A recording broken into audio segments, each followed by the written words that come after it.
अल्लाहु अकबर। जब भी मैं बयान करता हूँ तो बयान का एक मौजू होता है। तो कुरान की तिलावत होती है, तो कुरान की जो आयत मुबारक पढ़ी जाती है तो सुनने वालों को ये मालूम हो जाता है कि हम किस मौजू पे कलाम सुनने जा रहे हैं और करने वाला किस मौजू पे कलाम करने जा रहा है। आज मैं ना तो कोई कुरान पढ़ रहा हूँ, ना मौजू का कोई ऐलान कर रहा हूँ, इजहार कर रहा हूँ कि इस मौजू पे बयान कर रहा हूँ। ये थोड़ी सी इबारत है, मैं ये पढ़ता हूँ तो आपको मालूम हो जाएगा कि मैं किस मौजू के ऊपर कलाम करना है या मैं क्या कहना चाह रहा हूँ। अस्सलामुअलैकुम सरकार, आपसे सवाल ये है कि क्या कलमा तैयबा को 1,25,000 मरतबा पढ़ के या इससे ज़्यादा पढ़ के अपने पास रख लेना ये जायज़ है?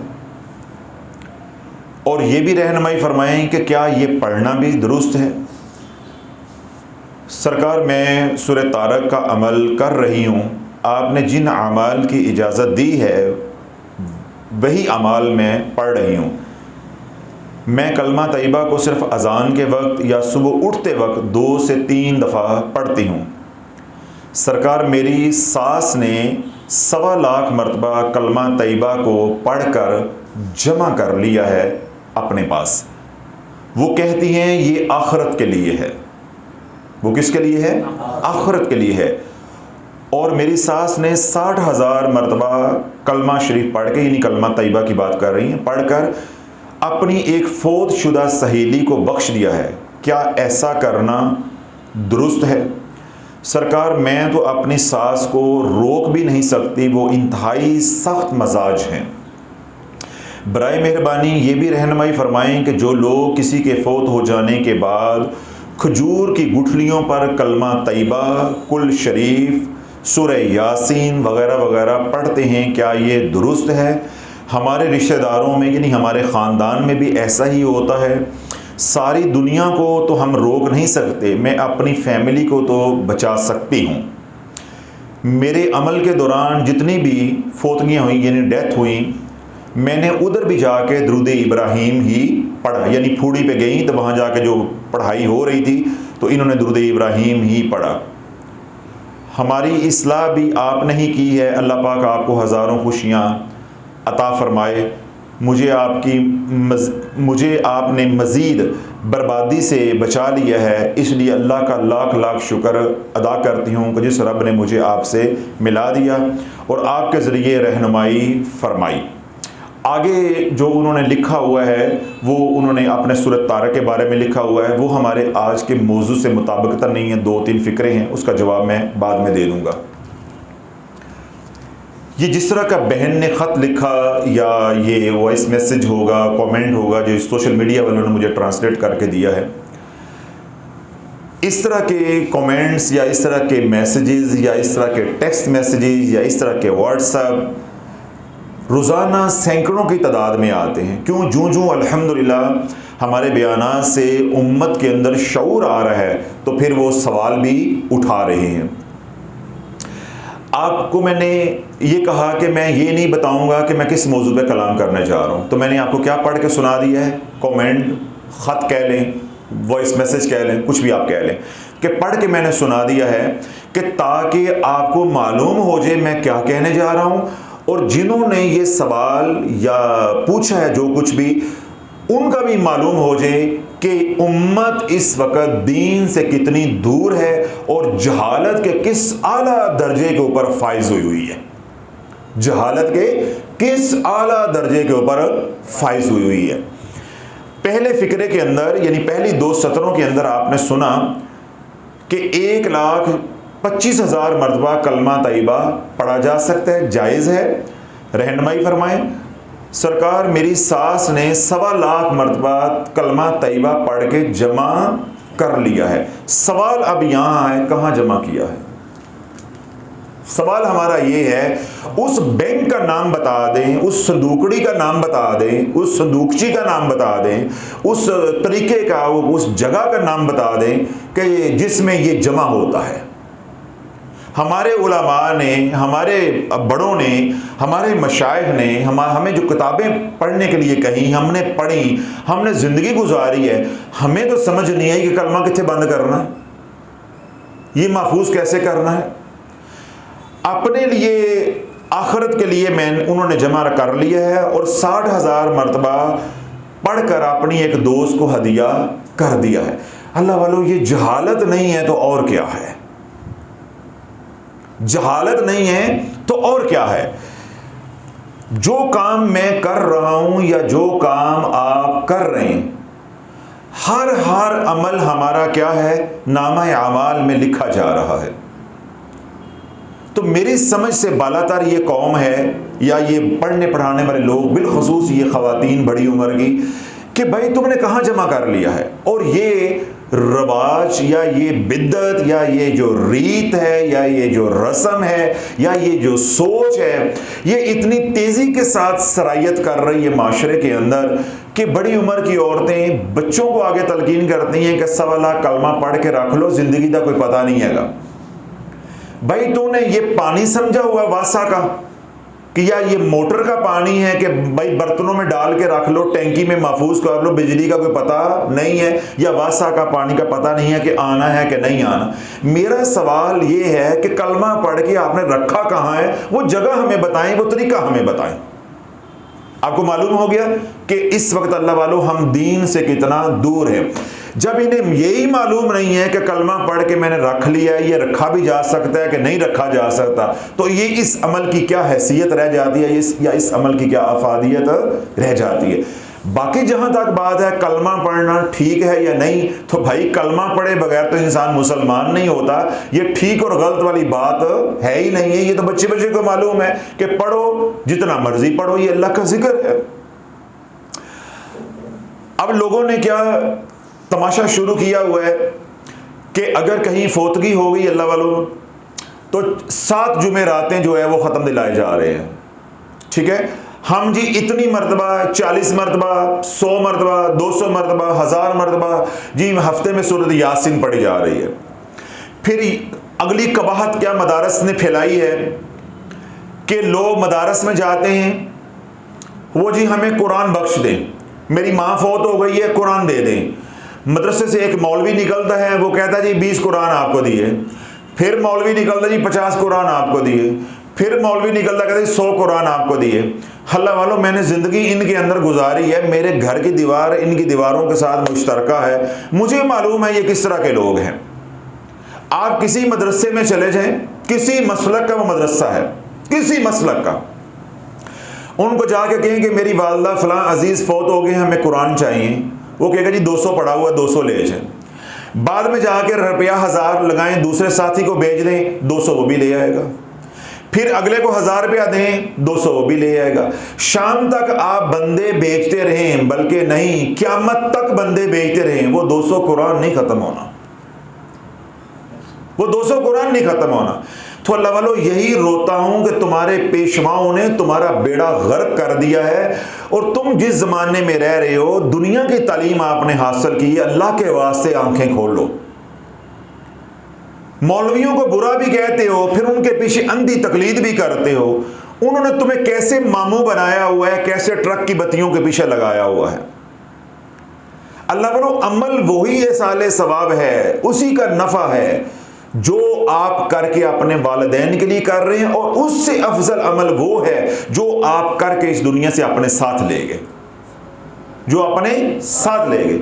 फमन यअमल मिस्काल ज़र्रतिन खैरन यरा वमन यअमल मिस्काल ज़र्रतिन शर्रन यरा। एक ज़र्रा भी खैर का है या एक ज़र्रा भी शर का है, एक एक पाई का आपको हिसाब मिलेगा, एक एक पाई का हिसाब मिलेगा।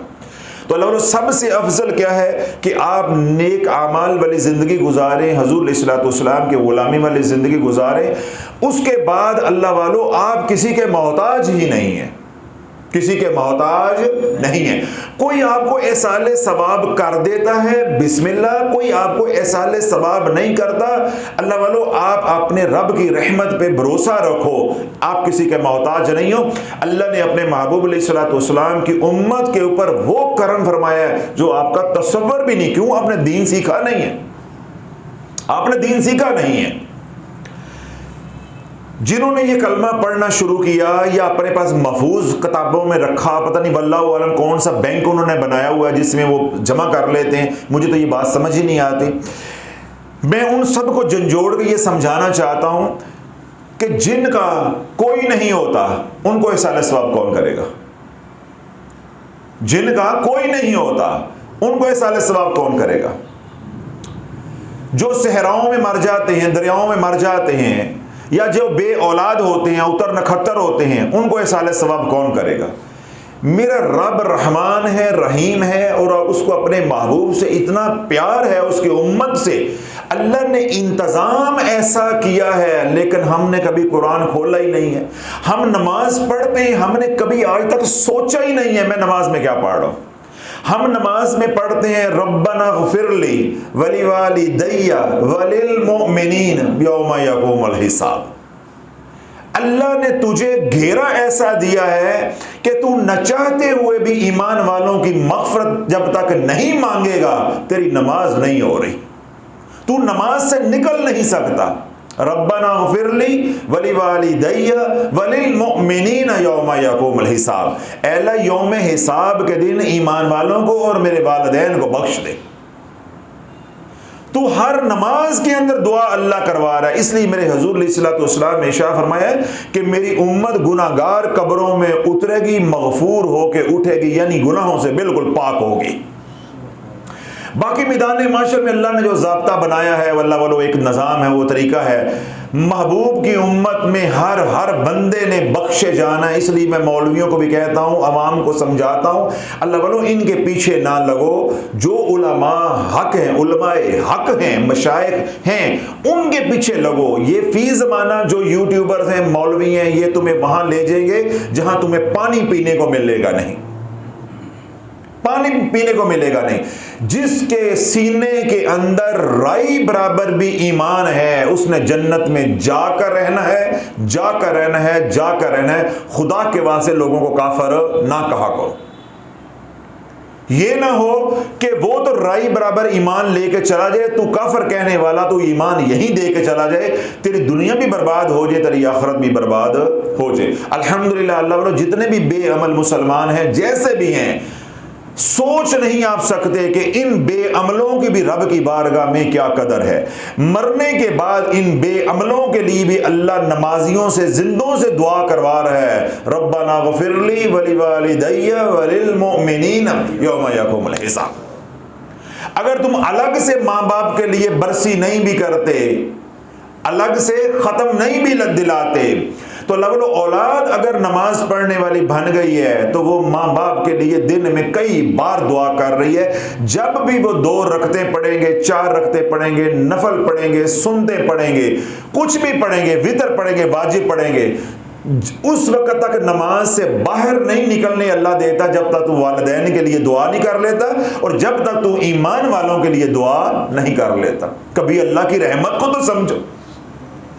ये कैसे अकल से फारग माइयां हैं और अकल से फारग बाबे हैं, इन्होंने माज़अल्लाह रब को अपने जैसा समझा हुआ है। तुम्हें इतना तकब्बर और इतना मान है अपने आमाल के ऊपर। नबियों ने, अंबिया अलैहिस्सलाम ने महज अल्लाह के फजल से बख्शे जाना है। अमाल तो बहाना है, अल्लाह का फजल निशाना है। जिस पे अल्लाह का फजल हो गया बस वो ही बख्शा जाना है।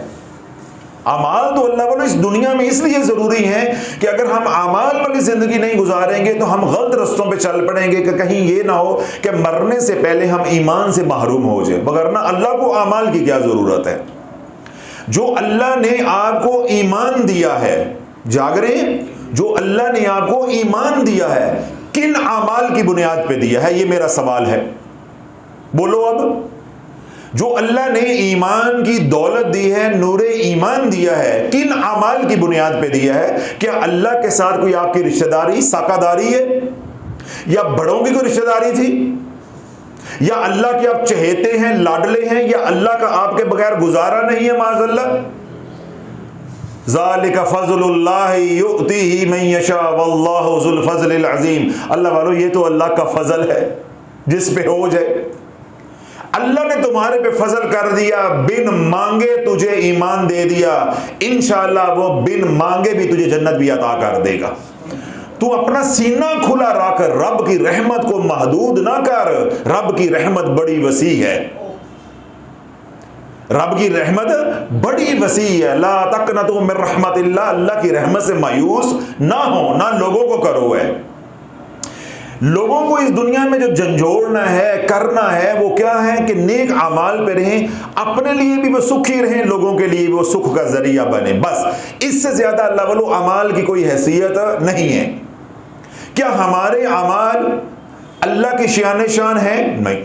अमाल हम इसलिए करते हैं, अल्लाह का हुक्म है, और उनका नफा 100% हमें ही है कि जब हम सीधे रास्ते पे चलेंगे तो ना किसी को कोनी लगेगी और ना किसी को ठुडा लगेगा, हम भी सुखी और जो हमारे साथ जुड़े हुए लोग हैं यानी माशरा है वो भी सुखी। बाकी अल्लाह वालों जन्नत जो है वो तो मिलनी है मेरे रब के करम से, मेरे रब के करम से मिलनी है।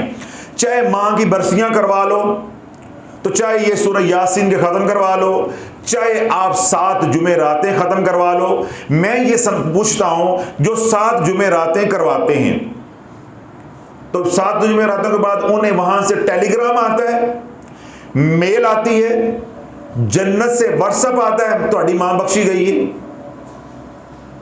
फिर क्या हो जाता है? फिर कहाँ मर जाते हो? 7 जुमेरातों के बाद फिर माँ की कब्र भी भूल जाती है तुम्हें, बाप की कब्र भी भूल जाती है, अपने प्यारों की कब्र भी भूल जाती है।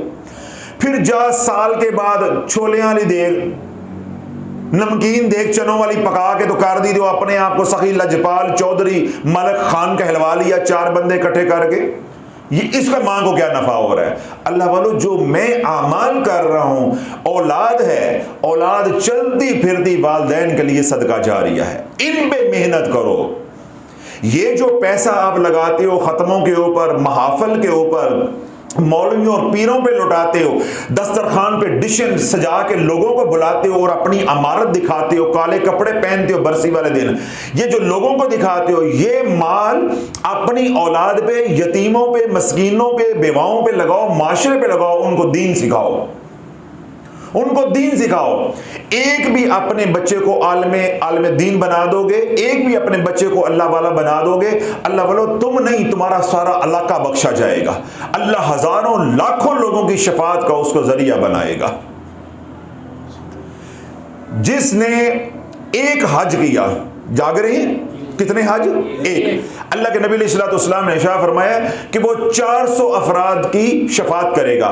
दूसरी हदीस पाक में है कि 400 घरानों को जन्नत में लेके जाएगा। इसे उलमा कहते हैं कि अल्लाह की रहमत की तरफ ख्याल रखो, 400 घरानों वाली हदीस को कबूल करो कि 400 घरानों को जहन्नम से निकाल के जन्नत में ले जाने वाला एक कौन बन जाएगा? हाजी। जागते रहिए, मैं कोई नुक्ता देने लगा हूं। कौन 400 घरानों को बख्शवाने का जरिया बनेगा? एक हाजी। उस हाजी को दीन किसने सिखाया है? उस हाजी को दीन किसने सिखाया है? आलिम दीन ने। तो अल्लाह वालों एक हाजी का ये मकाम है, तो आलिम दीन का, शेख का क्या मकाम होगा? क्या मकाम होगा शेख का? कि एक हाजी, एक मुजाहिद है, एक नमाजी है, एक रोजेदार है, एक ज़काती है, एक सखी है, इनको सब किसने सिखाया है? ये सब कुछ कौन सिखाने वाला है? आलिम दीन है। अगर आलिम दीन माशरे में मौजूद ना होता, ये सारी बातें वो भलाई की कहां से सीख लेता? तो अब देखो मुजाहिद का क्या मकाम है, शहीद का क्या मकाम है, ज़कात देने वाले का क्या मकाम है, सखावत करने वाले का क्या मकाम है, वालिदैन की खिदमत करने वाले का क्या मकाम है, कोई डॉक्टर है, तबीब है, हकीम है, वो मरीजों का इलाज मुआवजा कर रहा है, उसका क्या मकाम है। यूं दीगर जो शोबे हैं जिनमें लोग काम कर रहे हैं, उनका क्या मकाम है, वो हमारे समझ में नहीं आता। तो आलिम दीन का क्या मकाम होगा? इसलिए अल्लाह के नबी अलैहिस्सलाम ने इरशाद फरमाया कि जिसने शेख के साथ मुसाफा किया, उसने शेख के साथ नहीं मेरे साथ मुसाफा किया। जिसने अपने मुर्शिद के हाथ में हाथ दिया, उसने मुर्शिद के हाथ में हाथ नहीं, उसने मेरे हाथ में हाथ दिया।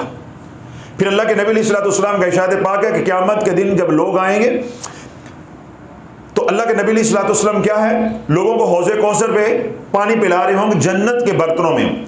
लेकिन जब उलमा मशाइख आएंगे तो अल्लाह के नबी अलैहिस्सलातु वस्सलाम जन्नत के बर्तनों को रख देंगे, अपने यदुल्ला वाले हाथों से पानी पिलाएंगे, चुल्लू भर भर के अपने हाथों से।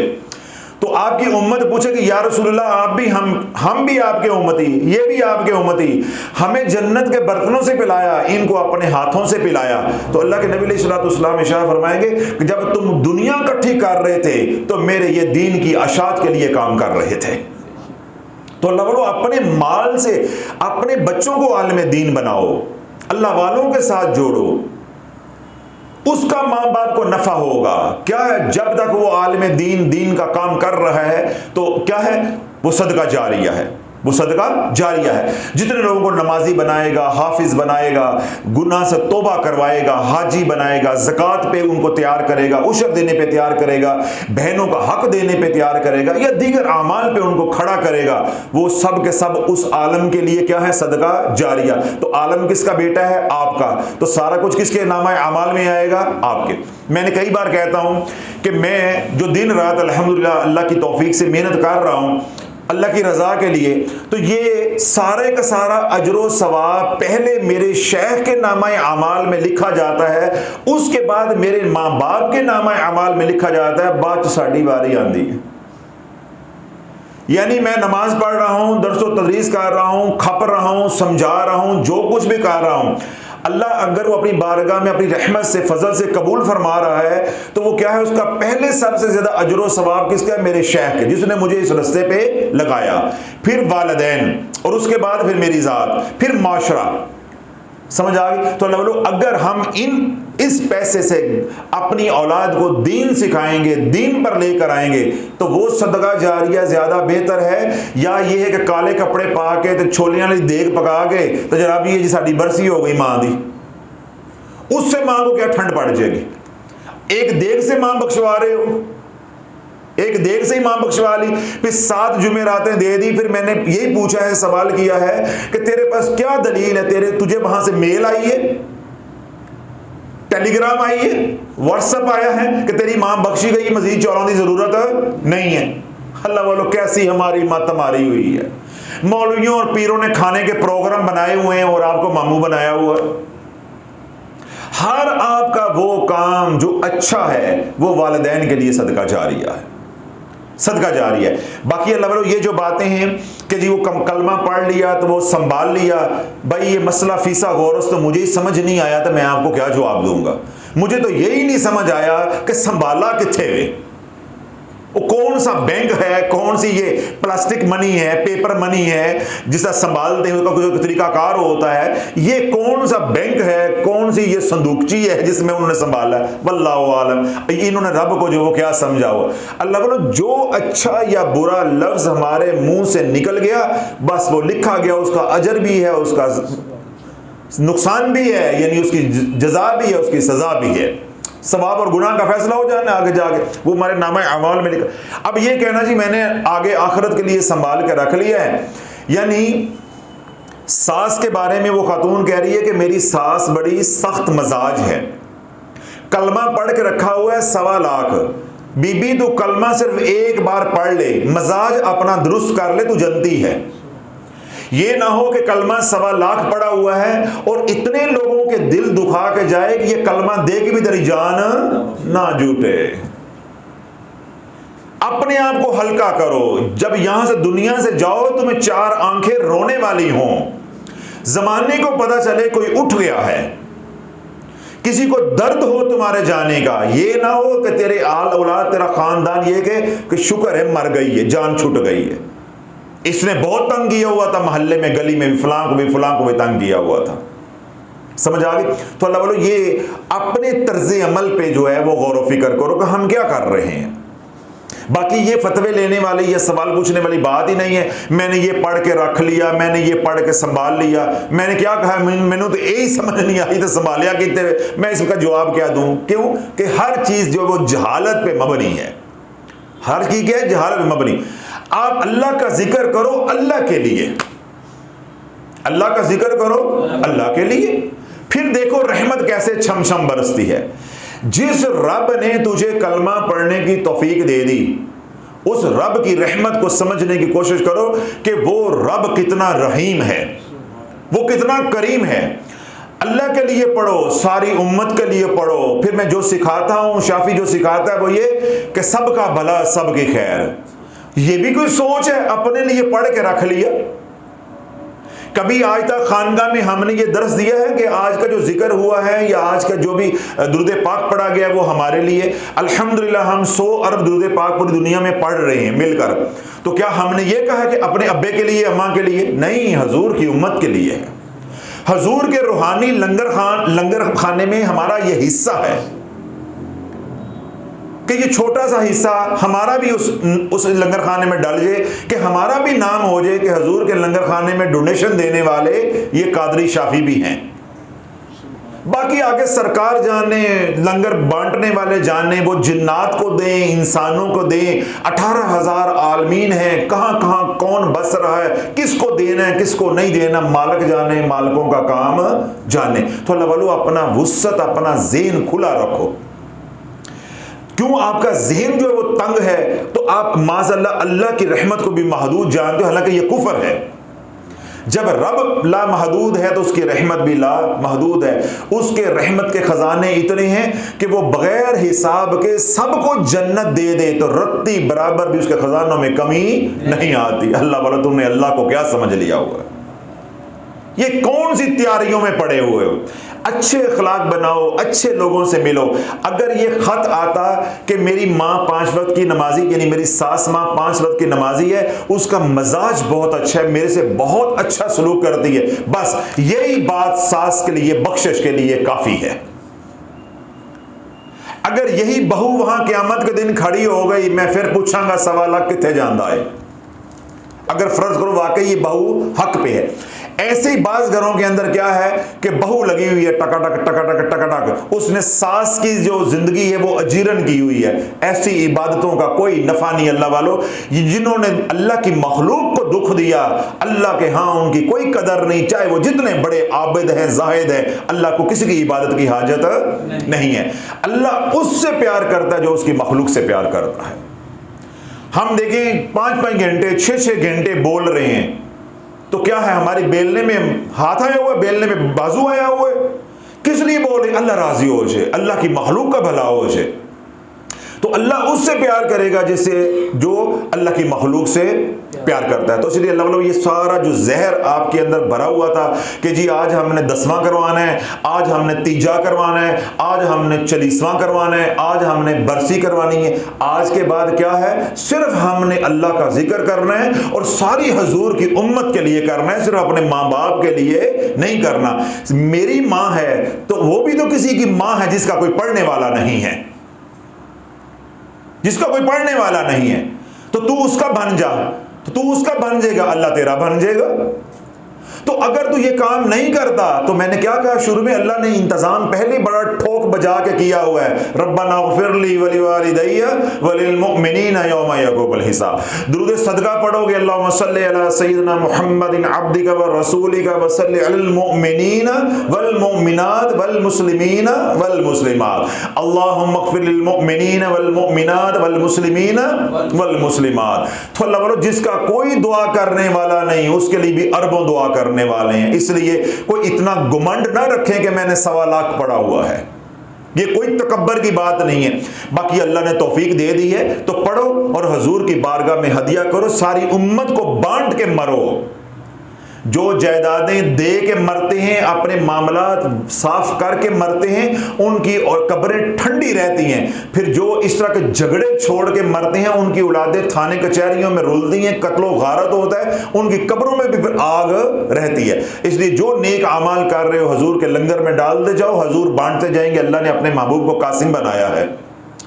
इंशाअल्लाह पे क़यामत के दिन वो तुम्हें ज़रबे लग के मिलेगा। तो आज के बाद फिर 40 दिन सूरत यासीन पढ़नी है, सूरह बकरा पढ़ लो। इतना गुस्सा आ गया बयान सुन के, सूरह यासीन नहीं पढ़ी, सूरह बकरा पढ़ लो, पूरी पढ़ लो, पूरी पढ़ लो, इजाज़त देता हूँ। हाँ, तो अल्लाह जो कुरान पढ़ो, रोज़ पढ़ो, हाँ कोई महफिल कराना चाहते हैं करवाएं, मैं उसके खिलाफ नहीं है तीजे चौथे के, लेकिन ये जो चीज़ें जो रस्में हमने अल्लाह वालों बना ली हैं बेतुकी किस्म की, इससे क्या हो रहा है कि जिनके पास पैसा है वो तो ये काम कर लेते हैं, और जिनके पास ये पैसा नहीं है उनको महरूमी का एहसास होता है, कमतरी का एहसास होता है कि माज़अल्लाह साड़ी माँ बख्शी नहीं जानी। तो मैंने भी 3-4 मरतबा बात दोहराई है कि अल्लाह ने बख्शिश का इंतज़ाम ही ऐसा सिक्के बंद किया हुआ है कि अल्लाह ने कहा कि कोई मेरी रहमत से महरूम ना रह जाए। तो इसलिए अल्लाह वालों, जिन मौलवियों ने पीरों ने ये रस्में बनाई हुई हैं, कुछ पढ़ लिख गए हो तो अल्लाह का वास्ता है कुछ अपना ज़हन इस्तेमाल करो, अपना ज़हन इस्तेमाल करो। रोज़ाना कुरान की 10 आयतें पढ़ के माँ को घर बख्शो, किसी मौलवी की ज़रूरत नहीं है, किसी पीर की ज़रूरत नहीं है।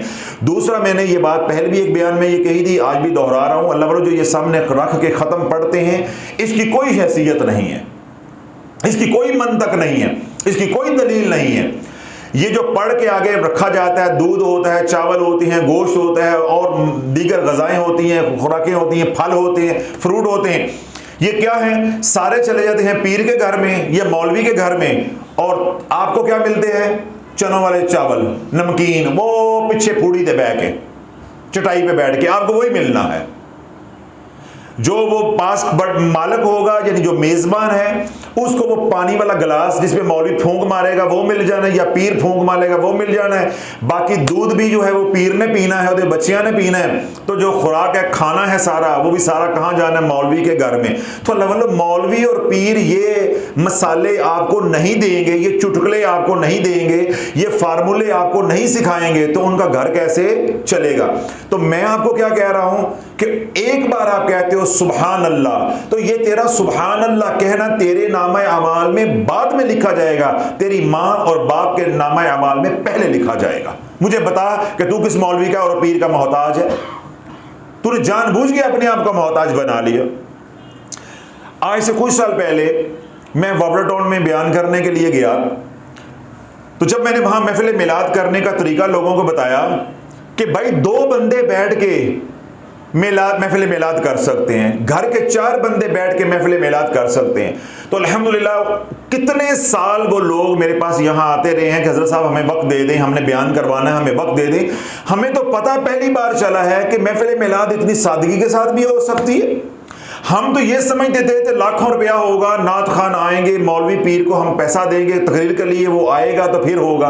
आपने ये कहा है घर बैठ के दुरूद पढ़ो कमली वाले पे, जो घर पकाया वो सामने रख के खुद भी खाओ, मोहल्ले में भी एक आध को खिला दो, तो बस ये मिलाद भी हो गया, इसाले सवाब भी हो गया, खैरात भी हो गई। तो बे नहीं अल्लाह वालों, माँ बाप का है। घर बैठ के अपने बच्चों को बिठाओ, अपनी बीवी को बिठाओ, उन्हें कहे जी कलमा तैयबा पढ़ो, सूरत इखलास पढ़ो, दुरूद पाक पढ़ो, या जो चीज़ भी आपको आती है या बच्चों को आती है उन्हें कहेंगे ये पढ़ो। तो पढ़ने के बाद आप क्या है, इकराम मुस्लिम की नीयत से मिठाई ले आओ, घर में खाना बना लो। कुछ भी नहीं है तो जो रोटी घर में है बस वही रख लो, वो रख के बच्चों के साथ दस्तरखान पे से मामूल में खाते वो खा लो। उसमें 2-4 लुकमे जो बाहर मांगने वाला है, कोई गरीब है, मुलाजिम है, उसको खिला दो। इकराम मुस्लिम भी हो जाएगा, इसाले सवाब भी हो जाएगा, बरसी भी हो जाएगी, ख़त्म भी हो जाएगा। मुझे बताओ इस दरमियान में अब मौलवी कहाँ से आया और पीर कहाँ से आया। और बाकी ख़त्म शरीफ के अंदर अल्लाह वालों जो कुछ पढ़ा जाता है उसकी कोई सनद नहीं है, वो मन घड़त बनाया हुआ है।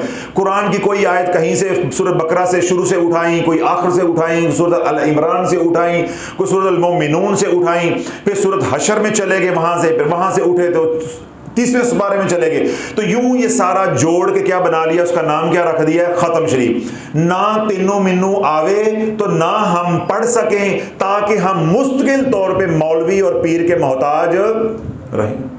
तो मैंने क्या कहा है, एक बार तो सूरत इखलास पढ़ेगा तो कुरान का 3/4 हिस्सा, 3 बार पढ़ेगा तो एक कुरान मजीद की तिलावत का सवाब। मुझे बता किस बंदे को कुल हु अल्लाह नहीं आती या उसकी औलाद को नहीं आती।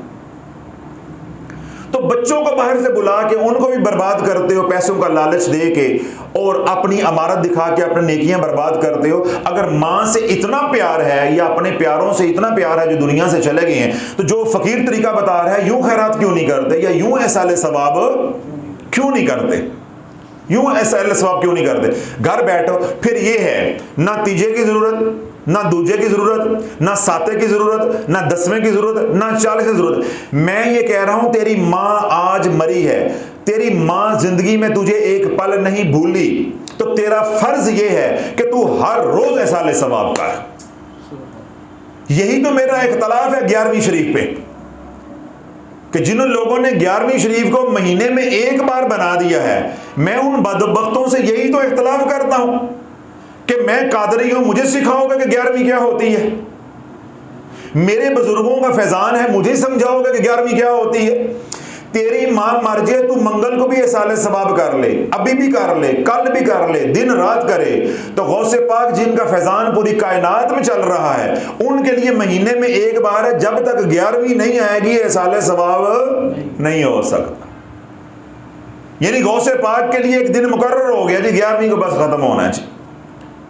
और हम क्या कहते हैं कि हर पल अल्लाह का जिक्र करो और हजूर के लंगर में हिस्सा डालो, फिर हजूर जाने, हजूर के वली जाने, उनके गुलाम जाने, जहां मर्जी बांटे, हमें क्या उस बात से। समझ आ गई? तो लग ये एहसाले सवाब, हर आपका नेक अमल जो भी आप कर रहे हैं वो आपके वालिदैन के लिए बख्शिश का जरिया है। बस मैं एक रवायत, एक दलील के तौर पे देता हूं, इंशाल्लाह आपको जो है वो सारा नुक्ता वाज़ेह हो जाएगा। हज़रत शेख हसन बसरी रहमतुल्लाह अलैह के पास एक माँ आई, रोती कुरलाती हुई, कहने लगी कि मैं कुछ ख्वाब अच्छे नहीं देख रही, मेरी जवान बेटी फौत हो गई है, तो मैं उसको देखना चाहती हूँ कि वो आगे कब्र में किस हाल में है, यानी आगे की उसकी मंजिल है वो कैसी है।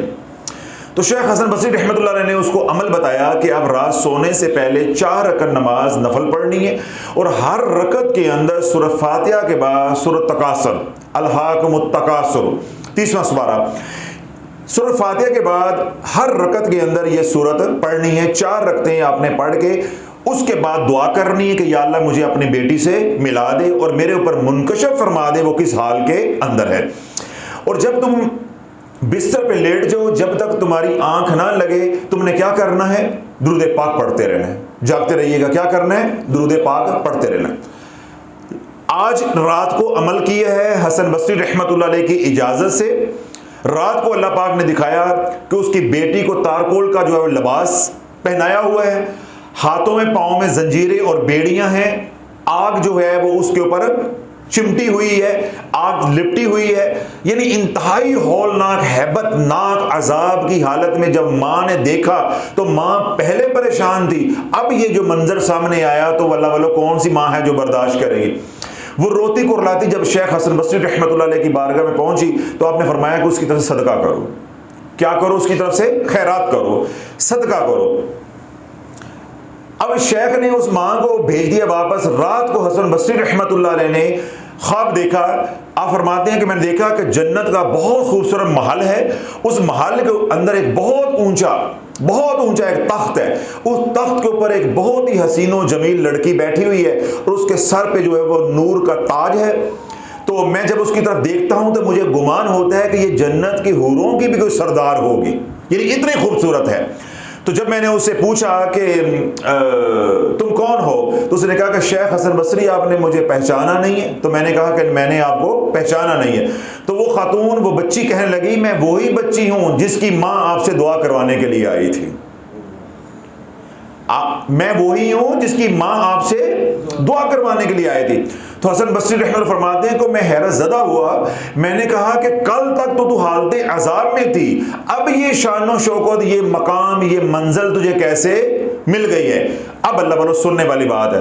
वो बच्ची कहने लगी कि जिस कब्रिस्तान में मैं दफन थी वहां 70,000 मुर्दे हालत अजाब में थे। एक अल्लाह वाला वहां से गुजरा। मैंने क्या कहा था? अपनी औलाद को अल्लाह वाला बनाओ, अपनी औलाद को आलिम दीन बनाओ। वहां से एक बुजुर्ग गुजरे, अल्लाह वाले गुजरे, और उन्होंने कहा अल्लाहुम्मा सल्ली अला सय्यदना मुहम्मद व अला आले सय्यदना मुहम्मद। एक बार दुरूद पाक पढ़ा, अल्लाह पाक ने दुरूद पाक पढ़ने की बरकत और उस बुजुर्ग की बरकत के सदके 70,000 मुर्दों के ऊपर जो अजाब था वो हटा दिया और हमें जन्नत में दाखिल कर दिया, हमें जन्नत में दाखिल कर दिया। तो अल्लाह एक बार दुरूद पाक पढ़ा है तो अजाब ख़त्म हो गया है। मेरे हुज़ूर अलैहिस्सलाम ने इरशाद फरमाया, अल्लाहुम्मा सल्लि अला सय्यिदना मुहम्मद व अला आले सय्यिदना मुहम्मद। बैठी हुई हालत में अगर आपने पढ़ा, अभी आप उठेंगे नहीं, अल्लाह तेरे सारे गुनाहों को माफ़ कर देगा। और अगर खड़ी हालत में आपने कहा अल्लाहुम्मा सल्लि अला सय्यिदना मुहम्मद व अला आले सय्यिदना मुहम्मद, अभी तू बैठेगा नहीं, अल्लाह तेरे सारे गुनाहों को माफ़ कर देगा। फिर हुज़ूर अलैहिस्सलाम ने इरशाद फरमाया, तूने कहा अल्लाहुम्मा सल्लि अला मुहम्मद, या तूने कहा महज इतना सल्ले अला मुहम्मद, इतना तूने कहा, अल्लाह 70 रहमत के दरवाजे तेरे पे खोलेगा। फिर हुज़ूर सल्लल्लाहु ने इरशाद फरमाया कि तूने कहा अल्लाहुम्मा सल्ले अला मुहम्मद व अला आले मुहम्मद, अल्लाह फरिश्तों को हुक्म देता है कि इस फरिश्ते को जो बाईं तरफ वाला है कि जिसने ये दुरूद पढ़ा है 3 दिन तूने इसके गुनाह नहीं लिखने, 3 दिन तक तूने इसका कोई भी गुनाह ये करे, कोई सरजद हो जाए गलती, तो उन्हें गुनाह नहीं लिखना। हो सकता है 3 दिन से पहले पहले कोई गलती हो भी जाए, ये तौबा कर ले। अल्लाह वालों, जो दुरूद पढ़ता है अल्लाह उसके गुनाह लिखने से भी फरिश्तों को रोक देता है। तो इतनी बड़ी नेमत को छोड़ के रंग बिरंगे डिंगे सिद्धे वजीफे, कभी खत्म शरीफ हो रहे हैं, कभी बरसियां हो रही हैं, कभी एसाले सवाब हो रहा है। हुज़ूर ये जो एसाले सवाब है, एसाले सवाब के हवाले से हज़रत जाफ़र बिन अब्दुल्ला रहमतुल्लाह अलैह फरमाते हैं कि मैंने अबू ज़ुरा रहमतुल्लाह अलैह शेखुल हदीस को मैंने देखा ख्वाब के अंदर कि वो फरिश्तों की इमामत कर रहे हैं। तो मैं बड़ा हैरत ज़दा हुआ कि क्या अल्लाह ने शान दी है कि ये फरिश्तों की नमाज की इमामत कर रहे हैं। जब वो इमामत से फारिग हुए तो मैंने उनकी खिदमत में अर्ज़ किया कि शेख आपको ये मकाम कैसे मिला। तो अबू ज़ुरा रहमतुल्लाह अलैह शेखुल हदीस फरमाने लगे कि मैंने ज़िंदगी में 10 लाख अहादीस मुबारक लिखी हैं अपने हाथ से, और जब भी हुज़ूर सल्लल्लाहु का नाम आता मैं लिखता सल्लल्लाहु अलैहि वसल्लम, और अपने मुंह से भी कहता सल्लल्लाहु अलैहि वसल्लम। और अल्लाह ने ये फरमाया है, अल्लाह के नबी सल्लल्लाहु का फरमान है कि जिसने एक बार पढ़ा अल्लाहुम्मा सल्लि अला मुहम्मद व अला आले मुहम्मद, उसके ऊपर 10 रहमतें, 10 दर्जे बुलंद, 10 गुनाह माफ और 10 नेकियां। तो मैंने 10 लाख मरतबा दुरूद पाक पढ़ा है, 10 लाख हदीसें लिखी, 10 लाख मरतबा दुरूद पाक पढ़ा है। तो यूं मुझे अल्लाह ने 1 करोड़ रहमतों से नवाजा है। ए जाफर बिन अब्दुल्ला सुन, बख्शिश के लिए तो एक रहमत ही काफी है। अल्लाह को अल्लाह समझो, अल्लाह को अल्लाह समझो। तुमने क्या समझ लिया है? जिस तरह का खुद हो माज़अल्लाह, उसी तरह रब को समझ लिया है। बख्शिश के लिए तो एक छींट काफी है, बाकी सारी रहमत की बदौलत अल्लाह ने मुझे फरिश्तों का इमाम बना दिया है। तो इसलिए अल्लाह वालों, कसरत के साथ दुरूद पाक पढ़ो। दुरूद पाक आपको भी नवाजेगा, आपकी नस्लों को भी नवाजेगा, आपके वालिदैन को भी बख्शवाएगा। और साथ क्या, उठते बैठते इस्तग़फ़ार करो, दुरूद पाक पढ़ो। ये जो कभी ख़त्म हो रहा है, कभी यासीन पढ़वाई जा रही है, कभी कुछ हो रहा है, उससे क्या हो रहा है कि पढ़वाने वाले पढ़वा लेते हैं, आयत करीमा के ख़त्म हो रहे हैं, लोग रजत का शिकार हो रहे हैं। जिस तरह मैंने कहा कि जो लोग मेज़बान होते हैं उन्हें खुद ही मालूम नहीं होता कि इसकी शराइत क्या है, इसकी शराइत क्या है। तो जब शराइत का इल्म नहीं है तो फिर जब शराइत के बगैर पढ़ेंगे तो अल्लाह वालों उतनी ज़िंदगी में जो नफ़ा है या फ़ायदा है वो नहीं आएगा, नुकसान उतना ज़्यादा आएगा। तो वो आमाल करो जी जो आमाल महफूज हैं, जो आमाल तुझे भी नफ़ा दें, तेरी औलाद को भी नफ़ा दें, तेरे माँ बाप को भी नफ़ा दें, आखिरत वालों को भी नफ़ा दें जो दुनिया से गुजर गए, वो आमाल करो। उन आमाल की तरफ ना जाओ जो आमाल जो है वो पुरखतर है, या फिर वो आमाल करो जो मसनून है, जो मसनून है। अब जब मसनून की तरफ आओगे तो फिर शाफी का सवाल बनता है ना, तीजा साबित करो कहाँ लिखा हुआ है हदीस में। फिर शाफी का सवाल बनता है 10वां साबित करो। फिर शाफी का सवाल बनता है कि उर्स और ये साबित करो बरसी।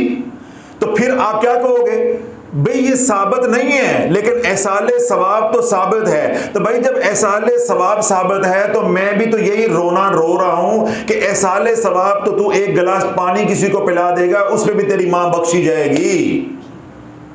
यही तो मैं रो रहा हूं, मैं भी तो यही कह रहा हूं ये तंबू कहां से आ गए, ये चटाइयां फूड़ियां कहां से आ गई, ये सूरह यासीन 400 बार पढ़ना कहां से आ गया? मैं भी तो यही रो रहा हूं कि ये 1.25 लाख कलमा कहां से आ गया? फिर पढ़ के रख लिया जी मैं बख्शा जाऊंगा या बख्शी जाऊंगी या बख्शवा दूंगी।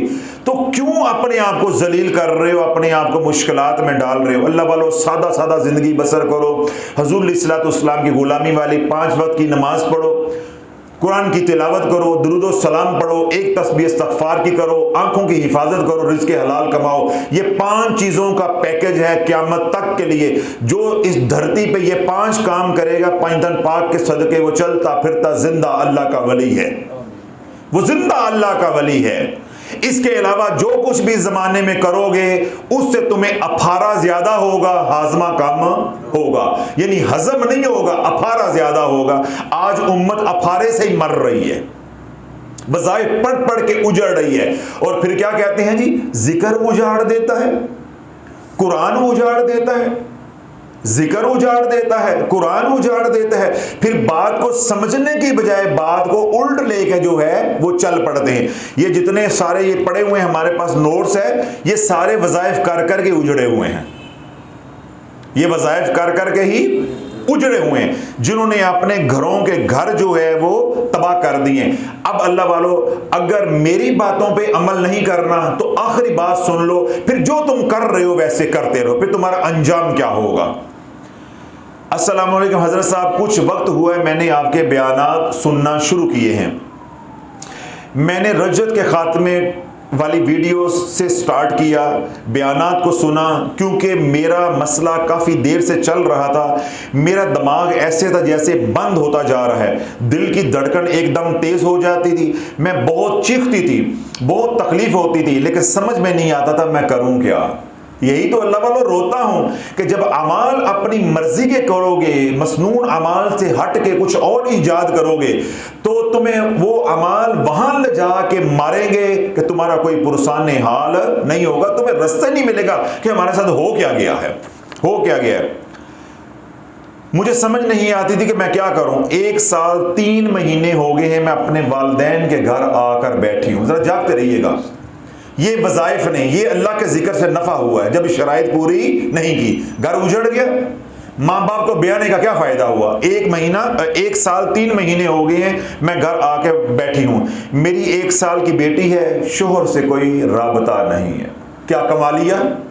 पढ़ा होता दुरूद, पढ़ा होता दुरूद, तू घर में मलका बन के राज कर रही होती, मलका बन के तू राज कर रही होती। क्यों? तू दुरूद पढ़ती, हुजूर की नजर होती, जिस पे हुजूर की नजर हो जाती सारा जमाना उसका गुलाम हो जाता है। तूने अपनी मनमानियां की, पढ़ा बेशक कुरान ही है लेकिन अपनी मनमानी की है। तूने पढ़ा होता दुरूदे पाक, तूने पढ़ा होता इस्तग़फ़ार, तू घर में राज कर रही होती, मलका बन के बैठी होती, उजड़ के आके माँ बाप के घर में बैठती, ना ही माँ बाप को जिंदा जमीन में गाड़ने का जरिया बनती। मेरी 1 साल की बेटी है, शोहर से कोई राबता नहीं, बहुत जगह पता करवाया, सब यही कहते हैं कि जादू का मसला है। मैं क्या रोता हूं कि ये पूरी धरती तुम्हारे पास है, मुल्तान नहीं, पाकिस्तान नहीं, पूरी दुनिया तुम्हारे पास है, घोड़ा भी तुम्हारे पास, मैदान भी तुम्हारे पास, और क़यामत तक के लिए वक्त है। कोई आजकल की बात नहीं, क़यामत तक के लिए वक्त है। बस कोई तुम्हें ये बता दे तुझे अफारा क्यों हुआ है, तेरे पेट में दर्द जो ये हो रहा है ये क्यों हो रहा है, तुझे जो तकलीफ है उसकी वजह क्या है, बस इतना कोई बता दे, उसके जूते और हमारा सर होगा। हम यूं उसको उस्ताद मान के चलेंगे, उसके पीछे चलेंगे। इलाज की बात नहीं कर रहा, तशखीस की बात कर रहा हूं। बस इतना कोई बता दे कि ये तुम्हारी उंगल में दर्द हो रहा है, इसकी वजह क्या है। जहां जाओगे वो क्या कहेंगे, जादू है ये पड़ोसा, जादू है ये पड़ोसा। उससे रज्जत क्या हो जाएगी, और बढ़ती जाएगी और बढ़ती जाएगी और मसला खराब होता जाएगा। लेकिन जब मैंने आपका बयान सुना तो मालूम हुआ कि ये तो रज्जत है, क्योंकि मैंने पहले बहुत वज़ाइफ किए थे। बस कहानी खुल गई। और सूरह यासीन पढ़ो मां बख्शवान वास्ते। कभी कुरान की तिलावत खुद नहीं की, मां की बख्शिश की बारी आई तो गरीबों के बच्चे याद आ गए, हमसाए याद आ गए। खुद क्या है, जुबान जो है वो गूंगी है, खुद रात को कुरान पढ़ो, दिन को कुरान पढ़ो, आधा पारा पाओ पढ़ो, अपने लिए भी नफा, औलाद के लिए भी नफा और वालिदैन को भी नफा, वो नहीं करना। साल बाद क्या है, 6 महीने बाद जब भी प्रोग्राम हुआ, लोगों के प्राय बच्चे इस्तेमाल करने, हमसायों को इस्तेमाल करना है बस। रोजाना की बुनियाद पे मैंने सूरत बकरा बहुत पढ़ी है माशाल्लाह। बीबी का साडा बकरा तो तेरे जिम्मे रहता है ना। वैसे भी हमें छोटा गोश्त खाए काफ़ी अरसा ही हो गया है, कोई मेरा सुनने वाला हो तो मैं खिला ही दे प्यार से, बड़ा अरसा हो गया है। खीरे बकरे का खाया, बाजार का तो खाते ही रहते हैं, उसका मज़ा नहीं आता, खीरे का खान का अपना ही मज़ा है। तो खीरे के बकरे खुदा की कसम सदके के ही होते हम मदरसे में पढ़ते थे ना, जो गोश्त खाने का वहां मजा है ना, ओए मैं कहता हूं अमीर से अमीर बंदा भी है ना, करोड़पति, उसके घर में भी ऐसा गोश्त नहीं पकता। देखिए आप बकरा बाजार से ले भी आते हैं, अल्लाह ने आपको पैसा दिया, तो क्या आप करेंगे, रोज बकरा लेकर आएंगे? आप क्या करेंगे, उसमें से किलो, 1.5 किलो, 2 किलो जितनी आपकी जरूरत है वो पका लेंगे, और बाकी कहां जाएगा, फ्रिज में। तो फ्रिज का वो बाद में मजा नहीं रहता। मदरसे पढ़ो रोज नमा बकरा, और वो भी खीरा ऐसे मलाई की तरह, फिर वो खा के जो कुरान पढ़ने में मजा आता है, कुरान में तिलकता जाता है, मजा आ जाता है। तो इसलिए ये जो ना, ये जो लोगों को होते हैं, मदरसे के बच्चे होते हैं ना, जो अच्छे मदरसे चल रहे होते हैं, उनमें तो अल्लाह वालों यही तो मौजें होती हैं, बकरे पे बकरा, बकरे पे बकरा, जैसे बंदे पे बंदा चढ़े है ना, तो बकरे पे बकरा, तो गोश्त खाने का वहां मजा आता है। तो इसलिए मैं सुनने वालों को कह रहा हूं कि खीरे बकरे का गोश्त खाना है, लेकिन खाना उसके सामने बैठ के जिसने खुद सूरत बकरा पड़ी हो। ये ना होगा कल कोई बकरा देने आ जाए इधर और मेरी बदनामी हुई हो, हजरत साहब बकरे मांगते हैं। मेरी ख्वाहिश ये है कि मैंने सूरत बकरा पढ़ने वाले से खीरा बकरा खाना है, क्योंकि उसके सामने बैठ के खाना हूं, देख मैं कहीं खाना पे पड़ी तूने है, खिला अल्लाह मुझे रहा है, फिर तेरा इलाज करूंगा, तुझे पता चलेगा कि सूरत बकरा पढ़ के पचानी कैसे है, फिर तुझे मालूम होगा कि ये तेरी तबाही जो है वो आई क्यों है। मैंने इसके अलावा भी बहुत वज़ाइफ की हैं, मेरे दादा अब्बू भी बहुत वज़ाइफ करते रहे हैं। कभी किसी के बताने पे, कभी किसी के बताने पे। मेरी 2 फूफियाँ हैं, दोनों को तलाक हो गई है। मेरी 2 फूफियाँ हैं, दोनों को तलाक हो गई है। अब मैंने आपका बताया हुआ सूरत तारक का अमल शुरू किया है। बराए मेहरबानी मुझे ये बताएं कि इस अमल के साथ कौन सा अमल करें जिससे मेरे शोहर मुझसे राब्ता कर लें, या बस यही अमल जारी रखें। बराए मेहरबानी मेरी रहनुमाई की जाए। नीचे उन्होंने अपना नाम लिखा हुआ है, लेकिन हमारी पॉलिसी के खिलाफ है कि हम किसी का नाम नहीं लेते, ना शहर का, ना औरत का, ना मर्द का। तो अल्लाह वालों ये जिन्होंने लिखा हुआ है, पहले मैं उनको फारिग कर दूं, उनको मैं कह दूं कि जो अमल आप कर रही हैं सूरत तारक का, जहां से आपने तलाश चैनल पर रजत के बयान देखें, वहीं पे एक बयान पड़ा हुआ है कि रजत का इलाज कैसे ख़त्म करें। वो आप बयान सुने, आपको मालूम हो जाएगा कि रजत का इलाज करना कैसे है और वापस स्टेप बाय स्टेप वापस आना कैसे है। तो ये बात आपको वहां से मालूम हो जाएगी। बाकी इसके साथ जो अमल करना है वो आपने नहीं, दुनिया भर में जो सूरत तारक का अमल कर रहे हैं वो सिवाय इसके साथ दुरूद पाक और खिजरी अमल और इस्तग़फ़ार के कुछ नहीं कर सकते। यानी 313 अनमोल अमल कमली चैनल पे ये बयान या वीडियो अपलोडेड है। ये अमल इसके साथ आप जोड़ेंगे सूरत तारक के साथ, तब जाके ये पूरा पैकेज बनेगा, आपको नफा होगा। अगर महज आप सूरत तारक पढ़ते रहेंगे तो पहले उजड़े थे तो होन बर्बाद थी वेसो।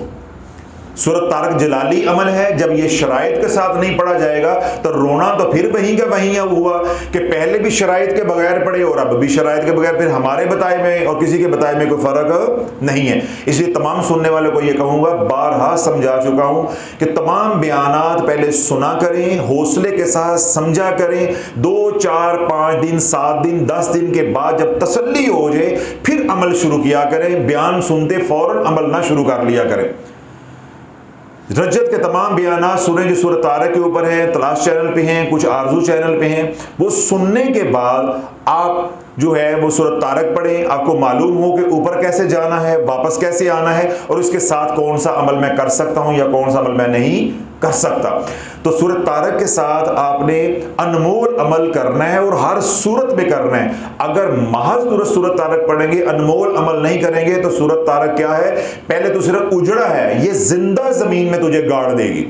और फिर मैंने अलल ऐलान कहा है कि सूरत तारक की रजत हो गई तो मेरे पास नहीं आना, आयतल कुर्सी की रजत हो गई तो मेरे पास नहीं आना, चहल काफ की रजत हो गई तो मेरे पास नहीं आना, हिजबुल बहर की रजत हो गई तो मेरे पास नहीं आना, दुआए सैफिया की रजत हो गई तो मेरे पास नहीं आना। ये मेरे हाथ खड़े हैं, मेरे हाथ खड़े, मैं दोनों हाथ खड़े करके कह रहा हूं, मेरे पास ना इतना वक्त है और ना ऐसा मरीज इस मुसीबत से निकलता है, उसको अल्लाह ही निकाले। दुआ कर सकता हूं जो भी इस मुसीबत में दुनिया भर में फंसे हुए हैं लाइल्मी तौर पे।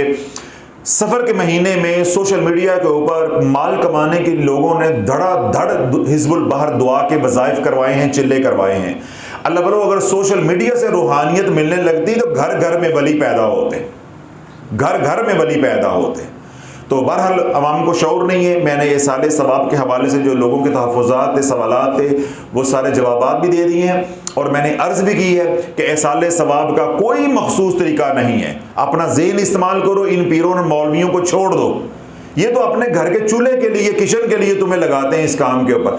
हर आपका नेक काम आपके वालिदैन के लिए, बुजुर्गों के लिए, असातिज़ा के लिए क्या है? एसाले सवाब। और सबसे बड़ा काम क्या है? दुरूद पाक। दुरूद पाक पढ़ो, इस्तग़फ़ार करो, कलमे शरीफ के सवा लाख के निसाब करोगे, कुछ सूरतों के निसाब करोगे, जिस तरह 1.25 लाख मरतबा सूरत इखलास। अभी हमने दर्द चैनल पे अपना प्रोग्राम अपलोड किया है, अल्हम्दुलिल्लाह हज़ारों लोग देख के उसे इबरत हासिल कर चुके हैं। जिस खातून ने 7 निसाब सूरत इखलास के, पीर साहब जो सूरत इखलास पढ़वा रहे हैं वो किए, वो उजड़ गई है। लेकिन वही 7 निसाब दुरूद पाक के किए होते, कमली वाले की निगाह हो जाती है, अल्लाह नस्लों को संवार देता। क्यों? सूरत इखलास उस वक्त तक नहीं पढ़ी जा सकती, या आयत करीमा या कोई और सूरत उस वक्त तक नहीं पढ़ी जा सकती जब तक साबे अमल का हाथ नहीं होगा। साबे अमल का हाथ नहीं होगा। क्यों? ये अमाल मसनून नहीं है।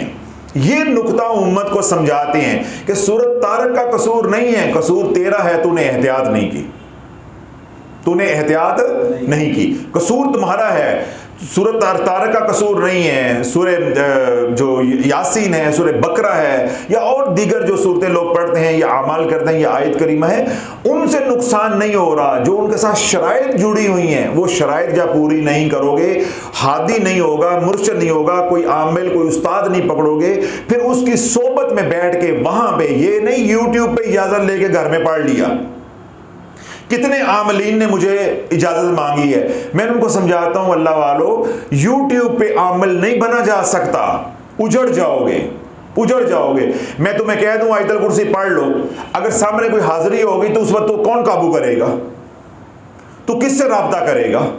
तो अल्लाह, ये जो अमलियात होते हैं, वज़ाइफ होते हैं, चिल्ले होते हैं, औलिया अल्लाह की जिंदगियां पढ़ो, उन्होंने अपने मुर्शिद की बगल में बैठ के चिल्ले काटे हैं, और हम बीवी की बगल में बैठ के चिल्ले काट रहे हैं, और बीवियां अपने मर्द के पहलू में लेट के चिल्ले काट रही हैं।